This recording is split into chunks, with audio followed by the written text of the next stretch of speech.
I was worried I'm going to catch my fingers between those. Add a little squeal on the end of it.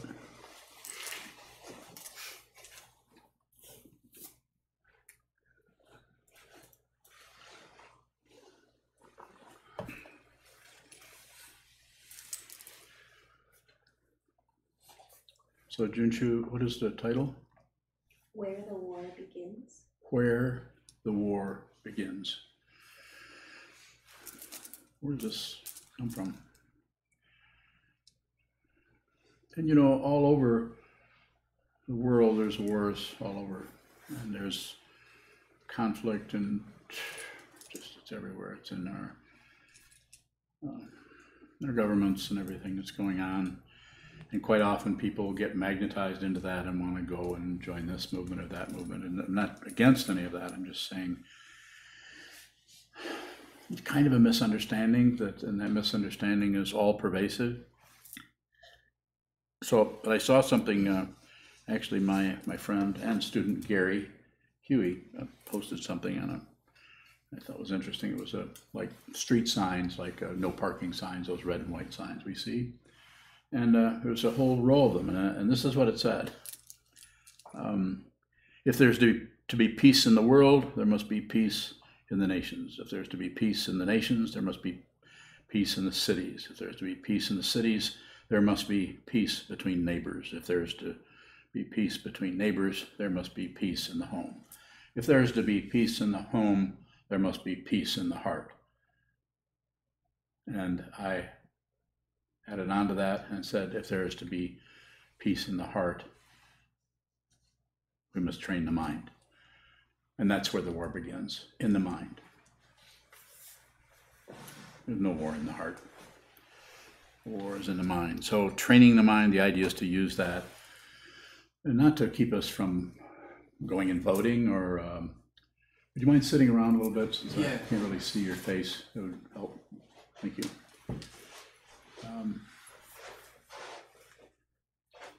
So it seems to be necessary to start where the difficulty originates at, which is in our gut, the warfare that's here, the warfare of the paranoia that's in our head, where we think we have to fight somebody or argue with somebody, or we have this feeling of anger or conflict come up, and it's very difficult to just work with that conflict ourselves. It's very tempting to go one way or another. It's like either or. It's either we go here and blame ourselves, or we go out and we blame someone else. And sometimes we might do a little of each or alternate.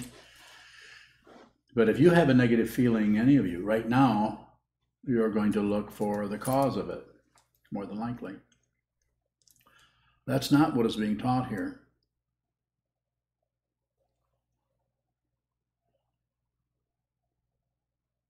What is being taught here is that whatever arises, don't add to it. Don't add an idea about it. Well, this must mean, because as soon as you do this must mean, or it's because of that, or it's because of that, it's not that there couldn't be some connection there. It's not that there couldn't be some simple cause and effect happening. But if you go that direction, you just start to spin, and it becomes wider and wider circles. So what's being recommended, suggested, is basically the teachings of the Buddha, is just see what this. You need to do it with your consciousness, your awareness. You need to see that whatever arises is just that, and it's not separate from anything else already. You don't have to artificially connect it up with something else. I'm feeling this because of that.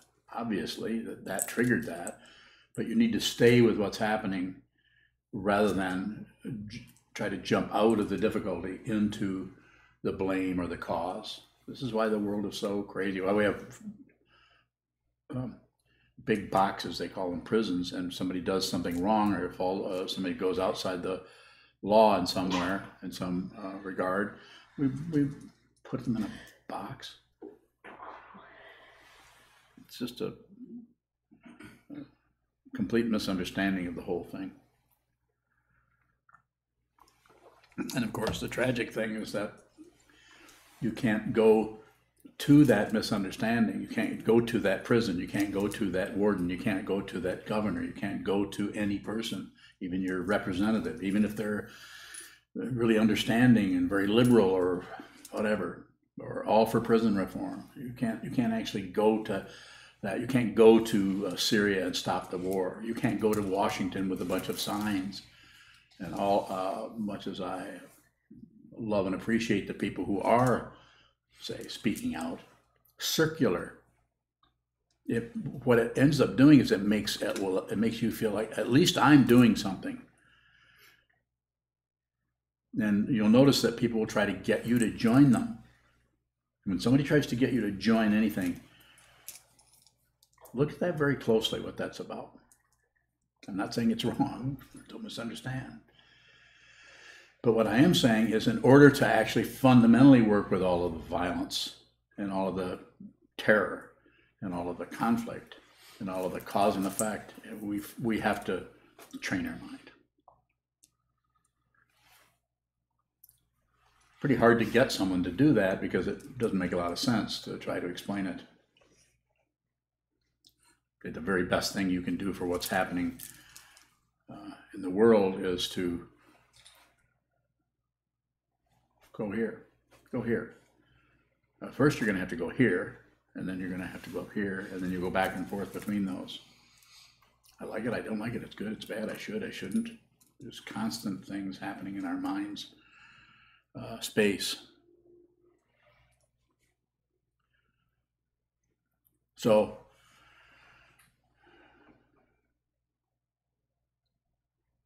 if we train our mind, what I'm saying by training the mind, I'm saying if you sit very still, hold still for any length of time, call it meditation if you want, call it pickles, call it whatever you want to call it. The name is not so important as to sit very still, hold very still, and watch what continues to move, because what continues to move is the very structure of confusion, the very structure of warfare, the very structure of insanity.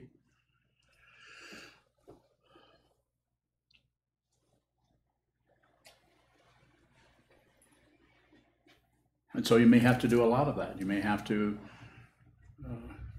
repeat that over and over and come back and look at the craziness, look at the difficulty, look at the confusion. That's why the sitting practice of meditation is very difficult. That's why we have something we call a monastery, so that the people who come here, especially the people who come here to live, are very serious about doing this. They're not here for a little vacation or because they like to meditate. If you like to meditate, then you should come and talk to me. I'll fix that. So what I'm saying is, it's not that sitting down, holding still, that there might be some relaxation, some calmness could come over you, depending on the causes and conditions that are arising in your particular body-mind dynamic. Your karma, nothing is separate from anything else. That's why it's so confusing, because we, in order to control things, which we as humans like to do, we like to find who's to blame and who gets credit. We're always taking very surfacey ideas about the world, like right and wrong, up and down, back and forth, night and day, and trying to manipulate them and get our way, get things to mind us, stop fighting, or we need to fight more because we need to stop so-and-so, we need to go to war with them. And of course, you've heard me say, how do I know this? I do it all day long. I'm not at war with anything, and I'm not at peace with anything.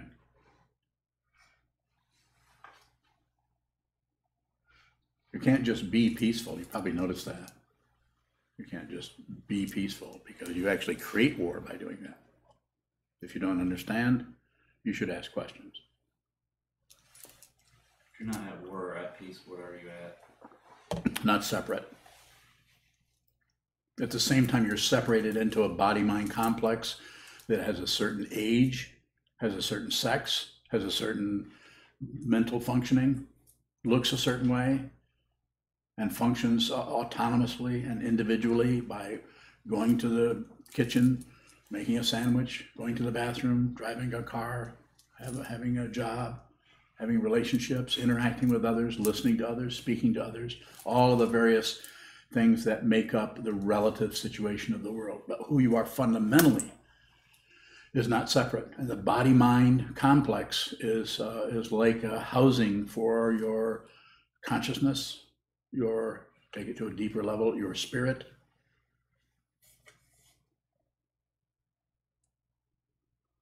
It's a realization. And even once I use that word, or we say that word, or anyone says that, it isn't even that. It's something you always have known. You just keep covering it up, and it's not just saying you. I'm saying me. All of us, we cover up the truth of who we are, which is not separate. To realize that is, I call freedom. You're so free that there isn't anything that is frightening to you. Even your own negative feelings coming as an avalanche 2 days from now. At 4 in the morning, waking up and having nightmares or having it's completely like it should be. There's nothing to agree with nor object to. If you think there is, you're going to have some problems. And you may have great difficulty. Further? Anyone else? Yes, sir. What do you mean, like it should be? Did I say that? Yes. What was the context? Wanting things to be different than they are. Yeah. So what's the question? What is like it should be? Well, the should part is what we add on. This is how it is. And if you say this is how it should be, or this isn't how it should be, those are all extra. Don't do anything with that. Don't get sucked into that kind of politics of experience. Whatever is occurring is perfect. Even if it's a horrible, terrible situation where somebody's being hurt or murdered or anything. I'm not saying that isn't painful or problematic or difficult. I'm just saying if you take any position on anything, you add to the chaos. And this doesn't mean that if, as I've said before, if you're walking down the street and you see someone in their yard with a dog on a chain who's beating it, you go up to them and you take the stick away from them. Of course you would, but you don't do it because of some process. You just see it and you do it. You follow me a little bit? You don't have to think about that. Should I? I mean, it's their dog. The dog doesn't look too unhappy, howling a lot, but you take it away from them. You actually function as a part of this entirety that we call the world, the universe.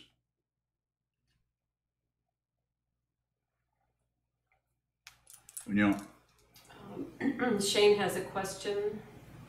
He asks, does your karma tell you what to do moment by moment? If your karma is telling you what to do, then this is a voices in your head or something like that. It doesn't do that. But if you don't do anything unless you have to, if you just hold still and don't do anything unless you have to, then your karma will come up and move you in and out of all kinds of situations. So it's just a way of talking about it. It doesn't mean that we believe that or disbelieve it. The whole idea of believing anything is a cover-up. The whole idea of disbelieving anything is a cover-up. Don't believe, don't disbelieve. Take no positions. Picking and choosing is a disease of the mind, as it says in the, what sutra says that? In the Sense in Ming. Trust in the Heart by Sokuzan. In the 8th century, 9th century, I think. Picking and choosing. This doesn't mean you can't look at some vegetables and pick one out that doesn't have spots on it or something. Or pick a watermelon that just looks better, feels better, bumps better. But that's not really picking and choosing. You're not selecting that. The watermelon is selecting it. If you don't understand, you should try hard. You should ask questions. It's very presumptuous of us to think we have any control about anything.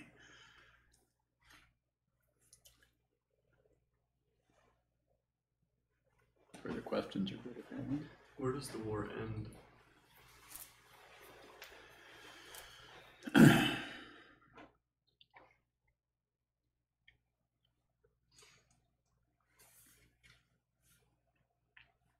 So I don't think it's so much of a where or a when. Buying into some kind of time and space idea about it. It's now. And even that's extra because it's a comment on something that is already the case. So where is there, when is down there, different kinds of space. I think I know what you're asking me, but I'm saying it ends now. Go ahead. You had said the war begins in the mind. And I guess that was where I was just wondering. If Using that idea. Begins in the mind. So it's just a way of talking about it. It's a setup of a relative situation that if there's conflict here with in your body, in your mind, in your whole dynamic, then you're going to either look for some. I mean, you could go and drink to calm things down temporarily. You could go to a psychiatrist or a therapist, and they could give you legal chemicals that could be just as harmful. And most of the chemicals are covering things up. They're the things that they're, without looking at them. The meditator, they sit down, if they're working with this teaching, they sit down and actually look at the distress and the difficulty to see what it fundamentally is. And so that's where it would, if it's going to end anywhere, it's going to end right there. In our situation, you would say on the cushion, you could say in the heart. I'm deliberately not being particularly specific.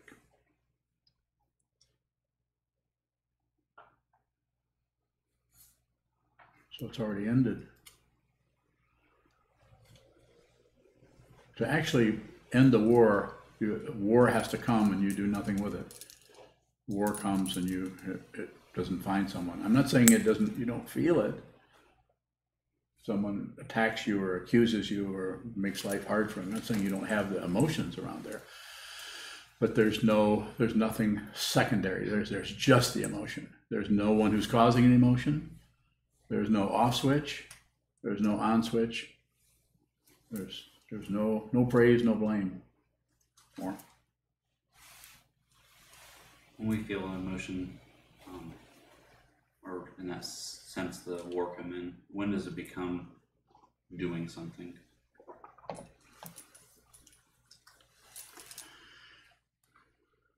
So it would be as soon as you abandon the feeling or add to the feeling, I shouldn't be feeling this way, or add anything to it, do anything with it. I must be doing something wrong or I wouldn't be feeling this way. Or to blame. It's not that there isn't relative truth. It's not that eating too many peanuts isn't going to give you a stomachache. There's a cause and effect. We're not denying cause and effect. We're just not joining in with it as that's how we're going to solve the problem. Because if you do that, then you've got to end all the peanuts. There can't be any more peanuts in the world, and there can be no more stomachs. I'm being a little silly here, but just saying we want to get rid of those things rather than just be with them. You have night and day. As one of the teaching metaphors that I have always liked is sun-faced Buddha, moon-faced Buddha. It's just everything is Buddha. Everything is perfect as it is.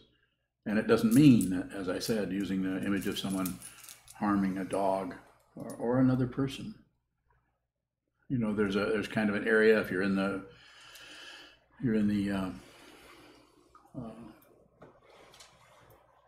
grocery store and someone has their own child and is yanking them around and being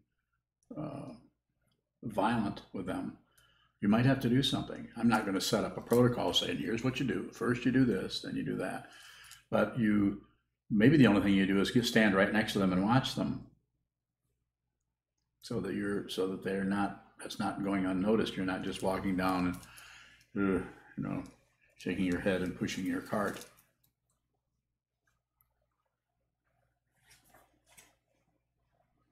Mm-hmm.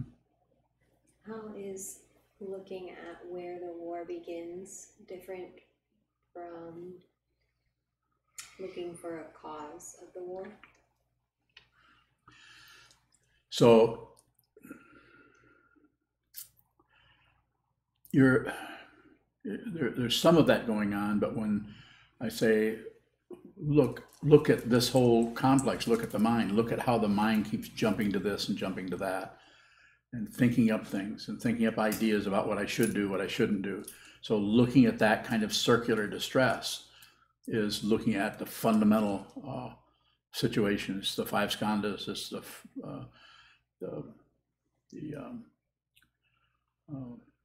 the three poisons. You're actually looking at very fundamental parts of the difficulty or the confusion, rather than 3 or 4 stages away where it's somebody who's doing something to something else, or this is happening to me, or I'm being treated this way or that way. As soon as you leave this, who you are, and go into someone else or something else, some other thing, then we're starting to look for something to blame or something to try to manipulate or get that to stop happening. It's like when we blame someone else for how we feel. It's just a ridiculous thing to do, even though someone has said something or triggered something, but it's our feeling. You're the one who's having the feeling. More about that's good if you have it. If it's not clear. I don't know if it's related to that, but feeling an internal tension,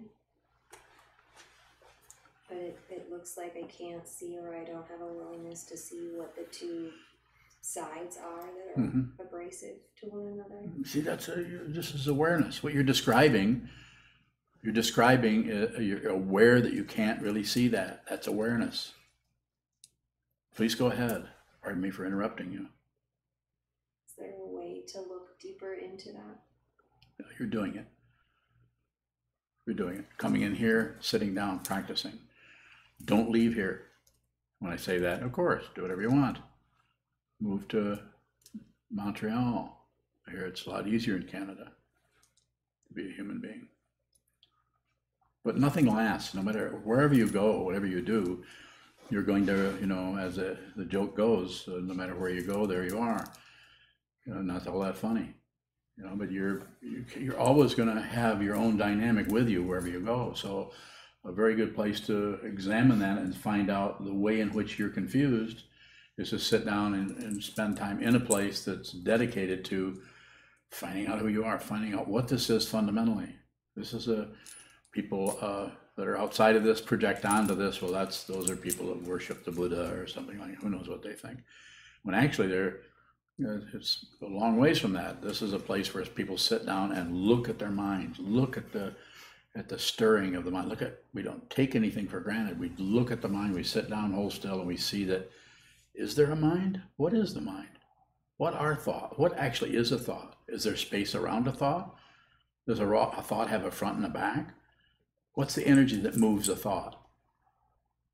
What is that? What's the difference between a negative thought and a positive thought? Don't take anything for granted. Look at that. And that's basically the way I'm hearing you say that. You're actually spending time doing that. You're looking at that. The thing we have to be careful of, when I say be careful, it's not about particularly controlling. It's about seeing the way when thoughts arise, we add something to it. We add something about it. And so the practice of sitting meditation is about slowly, over time, seeing more and more clearly what it fundamentally is, rather than what it is with all of our ideas and patchwork around it. More. Is the root of something apparent at the surface? Find out if there's a root. Well, Doing what you're doing. You live here in this monastery. spend as much time as you can on the cushion. There's scheduled time if you can't, if you find yourself going away to work situations, and find other ways to do this. This room doesn't go away just because no one's sitting in the dawn seat. Know what I'm saying? Yeah. Come in here and sleep. Let me know.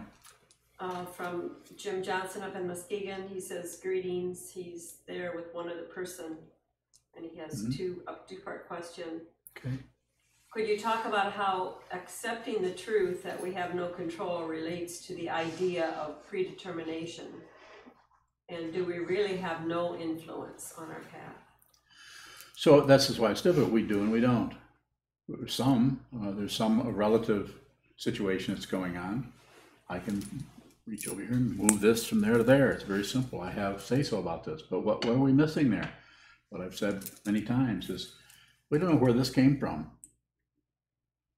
We don't know how, if we could produce another one of these if it got chopped off. Probably not. So we cover up, we take for granted, we ignore the fundamental nature of what this is and who we are. We actually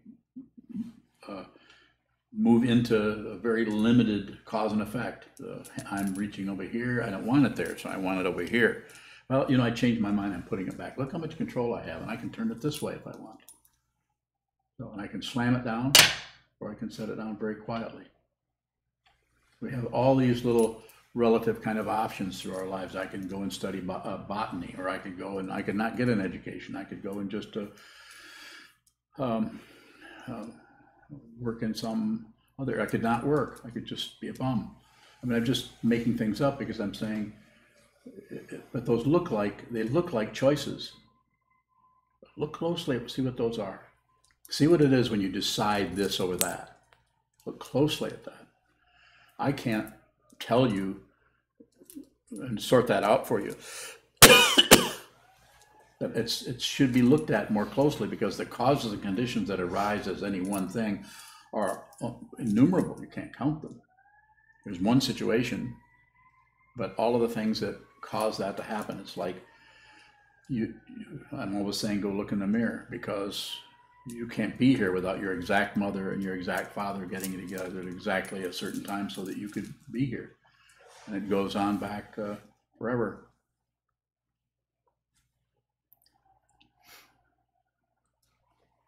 When you set down, you said It's a kotsu. kotsu. You mentioned limited cause and effect. Is there a more complete cause and effect? Yeah, it's called paratantra. The technical word, it's everything is causing everything else. Everything that's happening has some kind of effect. Just like you're listening to me, but you can't keep out the siren. The siren's hitting your eardrums too. If you had control, I would just say, don't listen to the siren. And the little ear flaps would come down. You know, it would just be open in my direction. Sure, it's silly, but it's that kind of a thing. It's like eating a sandwich, but just taste the bread. Don't taste the peanut butter, whatever it is. It's like we have some say so, but we're really flooded with it. We're flooded with everybody. You notice how maybe you don't notice, but you could look at it. Say, anytime you're in a room full of people and someone else walks in, it changes the whole room. Anytime you sit down, no matter how you're feeling, and sit down and face someone else, we're not separate. We're separated, of course, but we're not separate. Sitting in front of another person, if you take the time, have the time to just look at them, and they just look at you without anything extra, it's a powerful situation. Most people try to get away from that, try to think of what to talk about.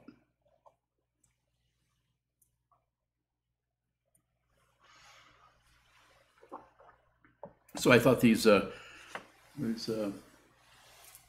parking signs, or if there's to be peace in the world, you know, it just goes right down. If we have people who are working at it, trying to make peace in the community, it's not that they couldn't do some of that, But most of the people that, even with people with really good ideas about how to have a society that helps people and raises people up and doesn't go around punishing and terrorizing people and trying to get power and take advantage and make money, you aren't going to change that by going in and working with that part of the plant. You're going to have to go down where the root is, and it might not just be the root. It might be whatever the root is. To continue to use that metaphor, it might be the nutrients that come that direction, if you wanted to use that metaphor. Once we go to the root, can we work with all the parts? That is all the parts. Nothing is separate. So if you're completely present, then that is it. It doesn't mean that other people who are spinning around and with their machetes, that you're going to necessarily have a direct effect on them. But it might be better than going and taking a club and going after them. This being said, if you meet someone in the store who is perpetrating violence, it doesn't mean that you couldn't stop that. But it would need to happen out of your awareness, not out of a judgment of they're bad, you're good, and you're going to save somebody. You do that, you're going to create more chaos.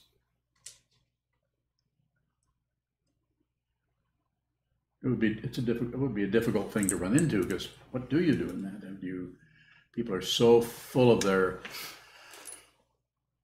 self importance. What was that word you used a little while ago about being entitled?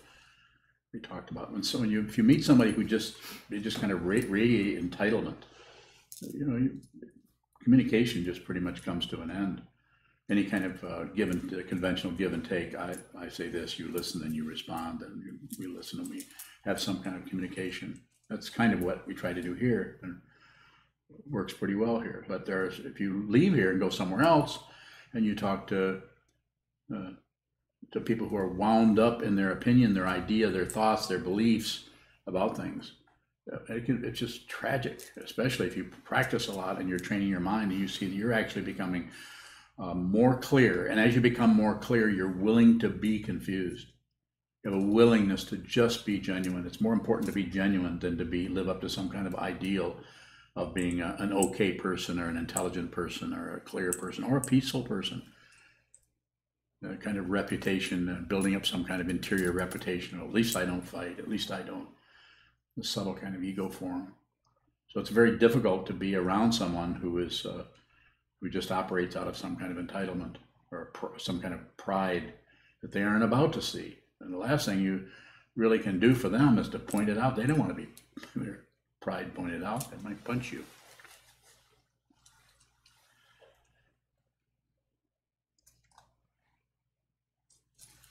Please. We've got a lot of time left.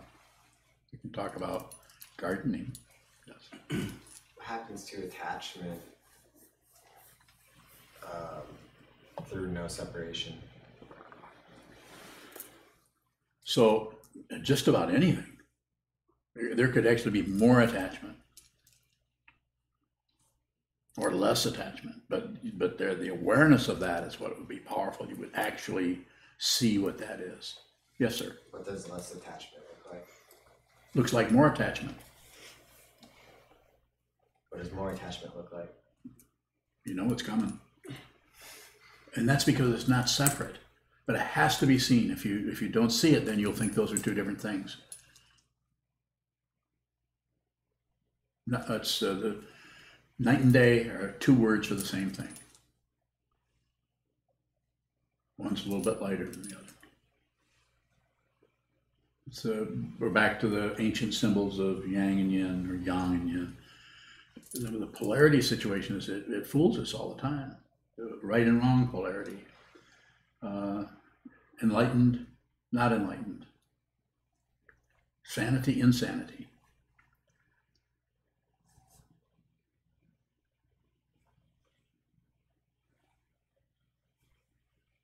Sato. Is that kind of what you were pointing at earlier? You'd said if you're being peaceful, you're creating war? If you could be, but not, I'm not blaming anybody for doing anything, but I'm saying you could be by being the person who is always peaceful. You know, like a credential for being peaceful. And some people, because of the particular karma, the particular causes and effect that come into your particular life, you might just naturally have an easier time of being peaceful. And someone else does not have any easier time. Every time they have any problem, they start to get angry and they start to get warlike. And so it seems to be necessary to do it with the awareness, and it seems to need to happen here if there's such a happening at all. At least this needs to lessen the paranoia that's in the thinking process, and this whatever chakra this is. What's that called? What chakra is this called? One of you chakra people. Root or sacral? Huh? Root or sacral? Sacral. Yeah, it's the sacral chakra. So second one up. This is where the fear is of, you know, we feel it. Anybody who's had a really intense fright or anything intense happening, you know, the thinking part is up here, but it immediately bypasses the heart and goes right into your gut, and it's like the fight or flight kind of dynamic. Yes, sir. Going off what you just said, when we bounce between our head and our gut, is there ever a chance that it passes through the heart that we can see that? Probably. I don't know if it would be that literal. It could be. This doesn't feel, from the point of view of paranoia and thinking process, and the point of view of gut level feelings, this isn't going to help. I need to get down here where I can feel this, or I need to get up here where I can figure it out. How many times have we said ourselves, or maybe had someone else say when they're in distress about something, like their actual head will drop and they'll say, I got to figure this out. It might even shake their head. I got to figure this out. It's not funny, but it's like the person, you actually see the person abandon what they should be looking at and go into some other kind of dynamic that's called, I got to figure this out.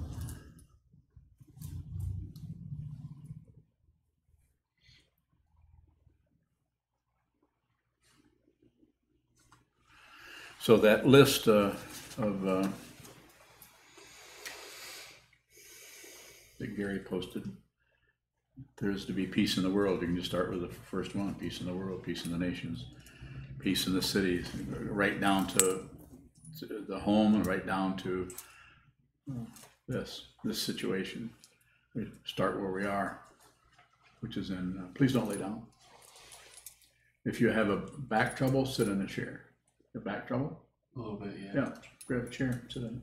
Oh, all right. Right now. Okay.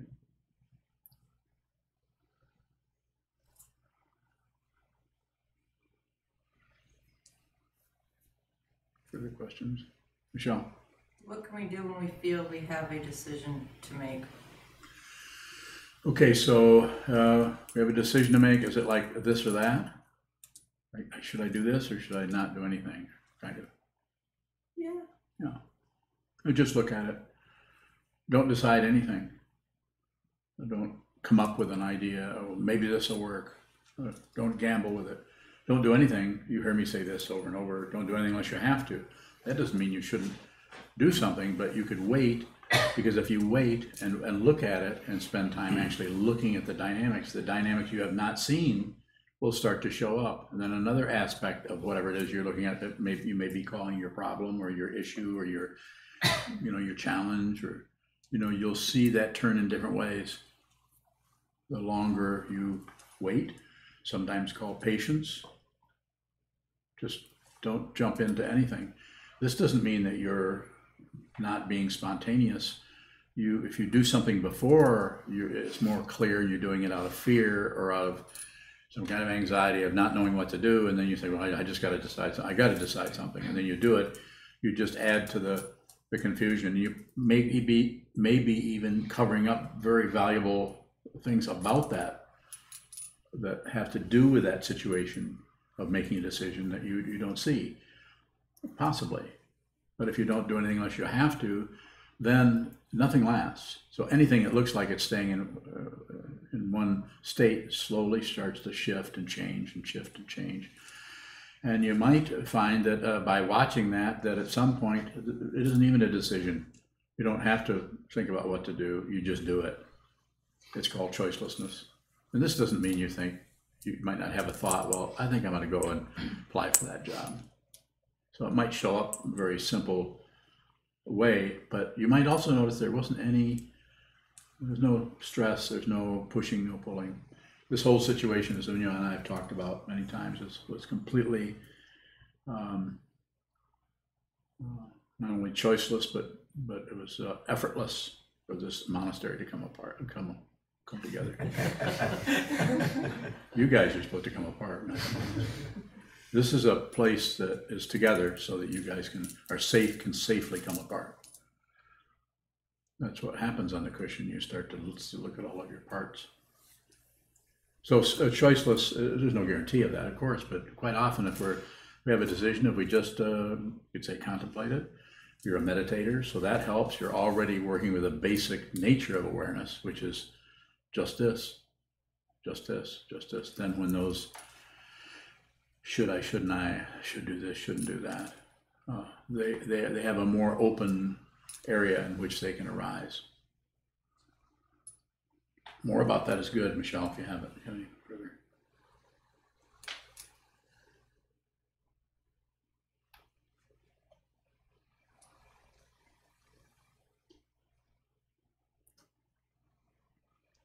Whenever I find it hard, whenever you ask that more, it's like my thought process. Instead of encouraging me, it stops. That's awareness. Nothing to correct. I see no problem at all.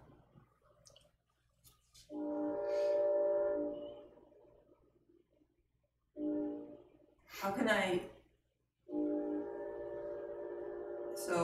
if I have struggle with making a decision, looking at it, giving it time, giving it space, that feeling of, okay, I've been patient. Been patient. Come on, let's have some spontaneity here. As soon as I say a question, I'm just,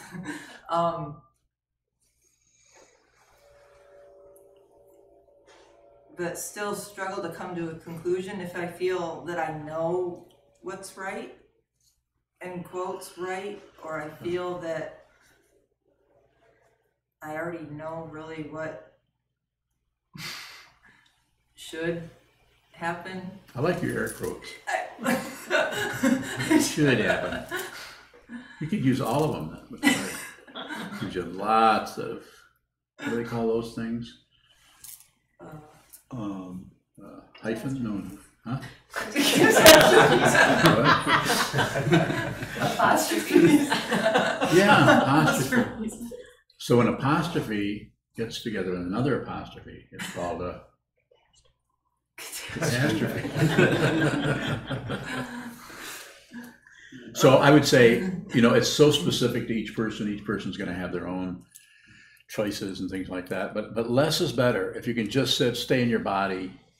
When I say that, just stay in your senses. The body-mind situation tends to get separate. We tend to take all of our awareness and kind of suck up into our, oh my gosh, what are we going to do? We even hold our head like this.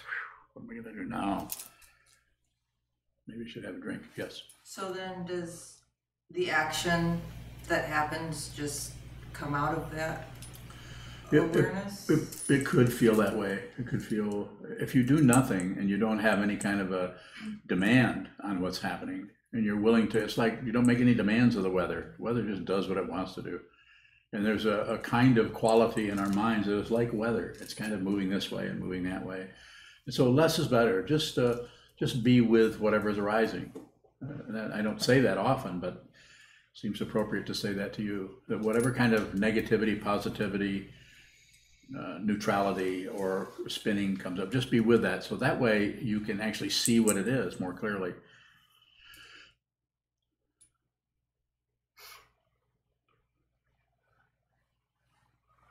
Yes. Could a decision that seems,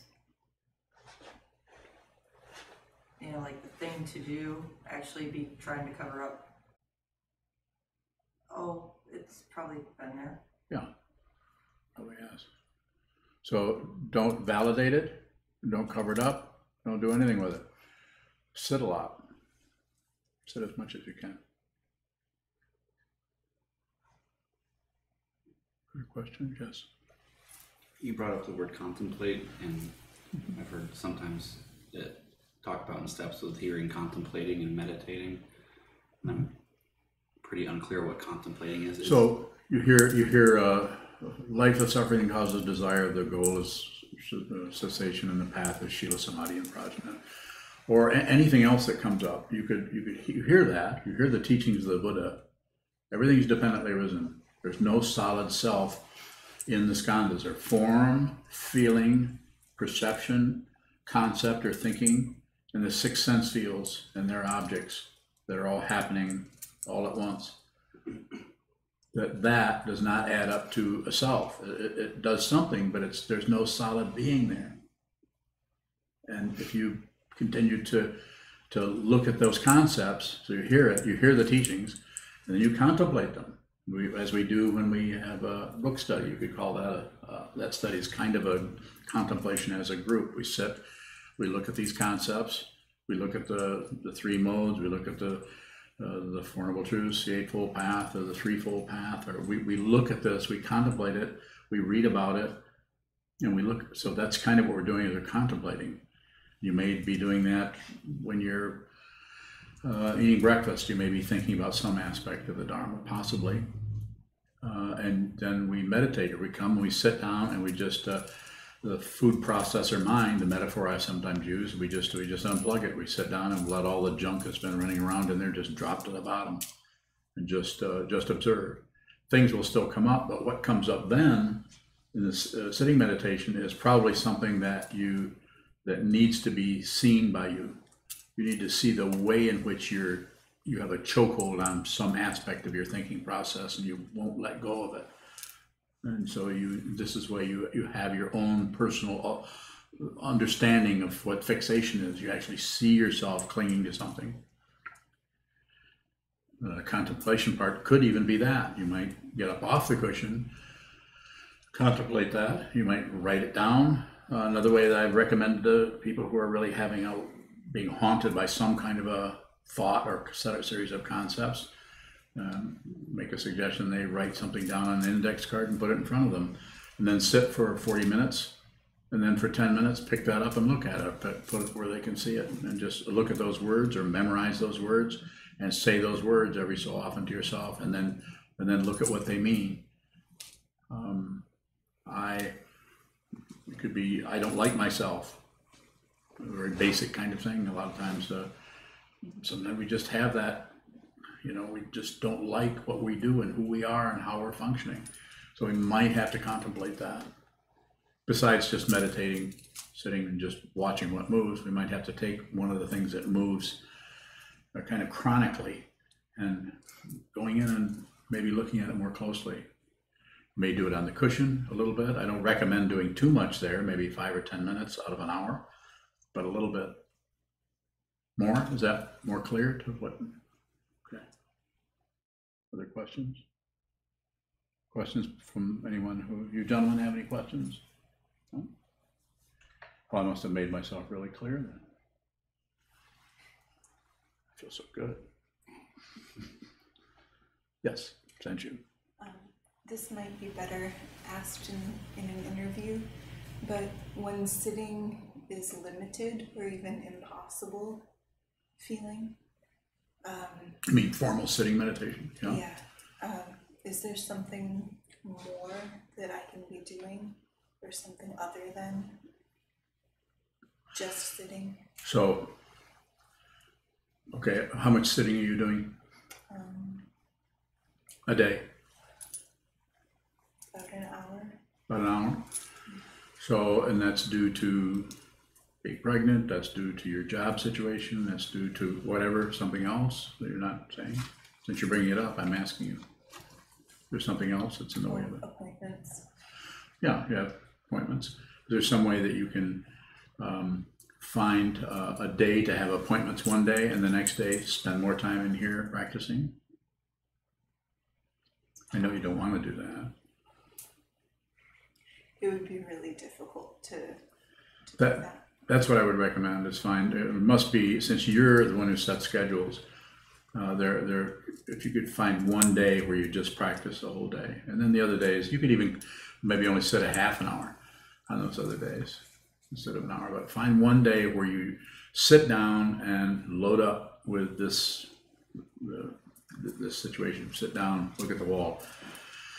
Spend a lot of time sitting there. That's how I would say it. And if you would like me to schedule things for you, I'd be happy to do that.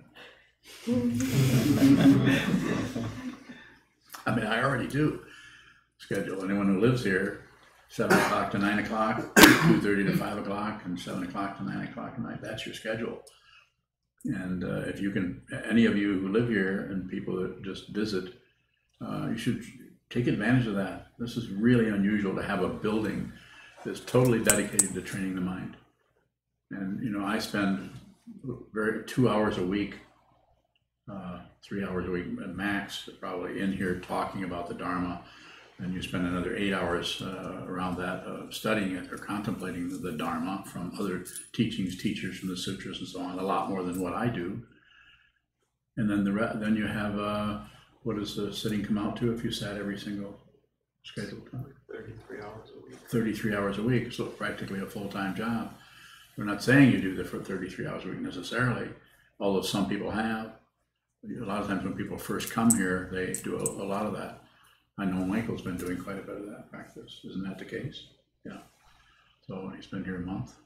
Close to it. So it's a powerful, powerful practice. So make some time, but find some time. Bring your schedule to me. You don't have to do that. But you see what I'm saying? I mean, I'm just saying, see if you can't nudge something this way or that way so you get some kind of openness. Even if you only, even if you come in and sit, say from, from 1 o'clock to 5 o'clock, and forget the mornings and forget the evening, but just find some time when you're just really sitting. And in your situation, you can move from a chair to a cushion to standing up to walking meditation. But stretch out some time, because I think that might be what's part of what's difficult. You have spent time in here sitting for long periods of time, I know, in the past. Okay. Any final question? Very good, thank you.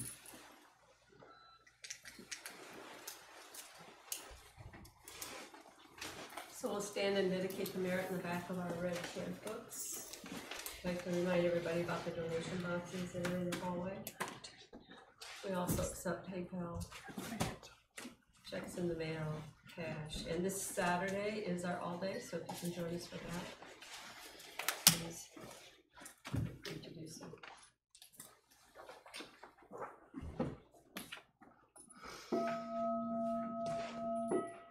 May the merit of this penetrate into all places, so that we and every sentient being together can realize the Buddha's way. Ji-ho san chi-fu, shi-son bu-sa mo-ko-sa, mo-ko-ho-ja-ho-ro-mi. The 10 directions, the 3 worlds, all Buddhas, all venerable ones, Bodhisattvas, Mahasattvas, the great Prajna Paramita. O Buddhas and Bodhisattvas of the 10 directions and the 3 times, please hear us. Please come down out of the light and protect Sokukoji Buddhist Temple Monastery, our Sangha, families, friends, and visitors. Heal everyone who is unhappy, sick, or suffering, and fill them with light.